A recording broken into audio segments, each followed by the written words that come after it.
Pernah terpikir nggak sih, bagaimana mungkin negeri yang kaya raya akan rempah, tambang emas, minyak, serta laut penuh ikan yang seharusnya punya modal besar untuk maju, malah sering tertatih membangun jalan, sekolah, dan rumah sakit? Semua itu ujung-ujungnya berujung pada satu akar masalah yang telah mengakar kuat sejak masa kolonial, korupsi. Dari catatan arsip Hindia Belanda, kita tahu bahwa Belanda membayar gaji rendah kepada bupati dan pejabat daerah pribumi, lalu membiarkan mereka menambal kekurangan anggaran lewat pungutan liar, sebuah skema yang melegalkan praktik tarik lebih dari rakyat. Tak heran kalau saat itu hampir setiap pejabat daerah berusaha memanfaatkan posisi mereka untuk memperkaya diri sendiri, menggunakan wewenang untuk menekan rakyat yang sudah kesulitan untuk mendapatkan lebih banyak uang. Praktik ini berkembang menjadi budaya di mana penguasa dan masyarakat menjalankan saling menguntungkan dalam hal materi, dan kepercayaan kepada pemerintah mulai tergerus sejak saat itu. Seiring berjalannya waktu, budaya ini tidak hilang, justru semakin mengakar di sistem pemerintahan Indonesia yang baru merdeka. Dilansir riset LIPI dan buku Sejarah Ekonomi Indonesia, pola ini kemudian menular ke era pasca kemerdekaan,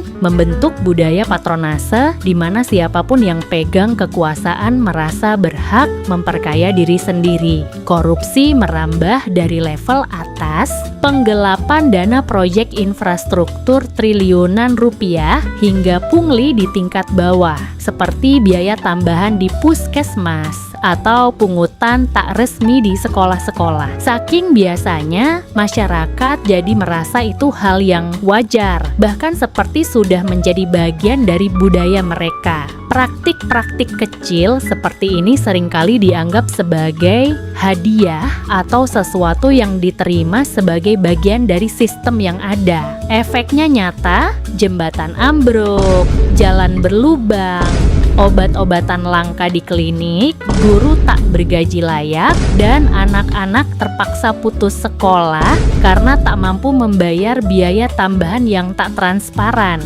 Indonesia masih tertatih-tatih dalam hal pembangunan infrastruktur meski sudah sekian banyak anggaran digelontorkan. Laporan Transparency International 2023 menempatkan Indonesia di peringkat 110 dari 180 negara dalam indeks persepsi korupsi. Bukti bahwa negara kita masih bergumul dengan stigma korupsi sistemik. Masyarakat mulai kehilangan kepercayaan kepada pemerintahan karena rasa frustrasi yang terus menggunung melihat ketidakadilan dalam distribusi kesejahteraan. Padahal setiap rupiah yang dicuri lewat korupsi adalah hak rakyat yang hilang. Pelayanan kesehatan menurun, kualitas pendidikan menurun, dan kepercayaan publik terhadap pemerintah terkikis. Negara lain yang pernah kita kagumi kini melesat karena berani menegakkan hukum dan menumbangkan praktik korupsi. Sementara kita masih terjebak dalam siklus lama yang tak kunjung berakhir.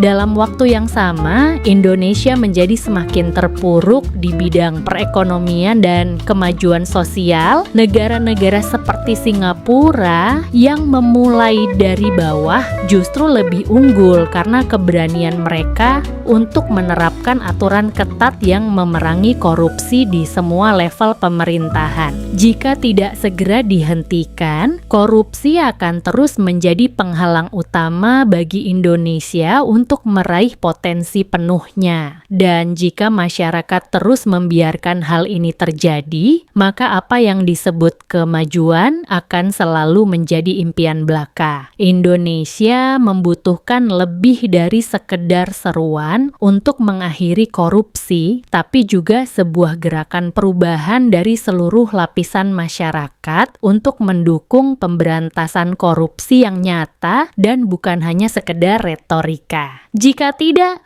kita hanya akan terus berputar-putar di tempat. membiarkan generasi berikutnya merasakan dampak buruk dari kelalaian kita sekarang. Kalau kalian suka konten seperti ini, jangan lupa subscribe, like, dan tuliskan pendapat kalian di kolom komentar